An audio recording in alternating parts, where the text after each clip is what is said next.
الرجيم. بسم الله الرحمن الرحيم. هل أتى على الإنسان حين من الدهر لم يكن شيئا مذكورا إنا خلقنا الإنسان من نطفة أمشاج نبتليه فجعلناه سميعا بصيرا إنا هديناه السبيل إما شاكرا وإما كفورا إنا أعتدنا للكافرين سلاسل وأغلالا وسعيرا إن الأبرار يشربون من كأس كان مزاجها كافورا عينا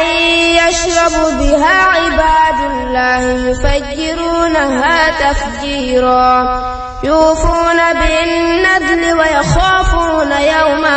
كان شره مستطيرا ويطعمون الطعام على حبه مسكينا ويتيما واسيرا إنما نطعمكم لوجه الله لا نريد منكم جزاء ولا شكورا إنا نخاف من ربنا يوما عبوسا قمطريرا فوقاهم الله شر ذلك اليوم ولقاهم نضرة وسرورا وجزاؤهم بما صبروا جنة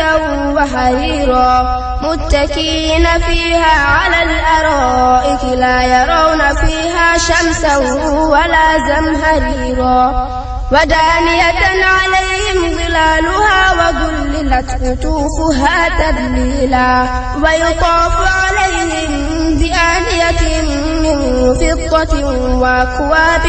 كانت قوارير من فضة قدروها تقديرا ويسقون فيها كأسا كان مزاجها زنجبيلا عينا فيها